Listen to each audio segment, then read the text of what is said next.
2.5 నిమిషాల ట్రైలర్నే కథ ఎక్కడ లీక్ అవుతుందా అని జాగ్రత్తగా కట్ చేస్తూ ఉంటారు మేకర్స్. అలాంటిది 4 నిమిషాలకి పైగా ట్రైలర్ కట్ చేయడం అంటే సాహసమే. అదే చేస్తున్నారు ఇప్పుడు కొందరు దర్శకులు. తాజాగా ఓ ట్రైలర్ 4 నిమిషాల 10 సెకండ్లతో వచ్చింది. ఇంతకీ ఏంటి ఆ సినిమా? అసలు ఇండియాలో అత్యంత ఎక్కువ నిడి ఉన్న ట్రైలర్స్ ఏంటి? మామూలుగా ట్రైలర్ అంటే 2.5 నిమిషాలుంటుంది. కథ కాస్త పెద్దగా ఉంటే ఓ 15 సెకండ్లు పెంచుతారు. కానీ బాలీవుడ్ మేకర్స్ మాత్రం ఏకంగా 4 నుంచి 5 నిమిషాల ట్రైలర్స్ కట్ చేస్తున్నారు. తాజాగా Akshay Kumar welcome to the jungle trailer 4 నిమిషాల 10 సెకండ్లతో వచ్చింది. ఇందులో స్టార్ కాస్ట్ అంతా రివీల్ చేశారు. సగం బాలీవుడ్ ఈ సినిమాలో నటిస్తోంది. అహ్మద్ ఖాన్ తెరకెక్కిస్తున్న వెల్కమ్ టు ది జంగిల్లో ఫ్లాప్ హీరో అంటూ తనపై తానే సెటైర్లు వేయించుకున్నారు అక్షయ్ కుమార్. ఇండియన్ సినిమాలో రెండో లాంగెస్ట్ ట్రైలర్ ఇది.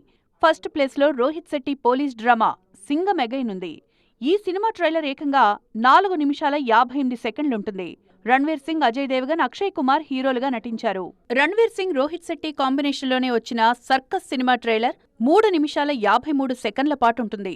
మన దర్శకులు కూడా ఇదే ఫార్మాట్ ఫాలో అవుతున్నారు. ప్రభాస్ హీరోగా వచ్చిన సలార్ ట్రైలర్ను ఏకంగా 3 నిమిషాల 47 సెకండ్లతో వచ్చింది. అలాగే రాజమౌళి కూడా RRR ట్రైలర్ను 3 నిమిషాల 16 సెకండ్లు కట్ చేశారు. ఇక పద్మావత్ ట్రైలర్ 3 నిమిషాల 10 సెకండ్లతో వచ్చింది. మొన్నొచ్చిన రామ్ చరణ్ పెద్ది సినిమా ట్రైలర్ కూడా 3 నిమిషాల 7 సెకండ్లు కట్ చేశారు బుచ్చిబాబు. సినిమాలో కథను బట్టి ట్రైలర్ లెంత్ కూడా పెంచేస్తున్నారు మేకర్స్. పెద్దితో పాటు కొన్ని సినిమాలకు కథ ట్రైలర్లోనే రివీల్ చేశారు. మరికొన్నింటికి మాత్రం సస్పెన్స్ మెయింటైన్ చేస్తూ క్యారెక్టర్స్ అన్ని పరిచయం చేస్తున్నారు. ఈ ఫార్మాట్ బాగానే వర్కౌట్ అవుతుంది కూడా.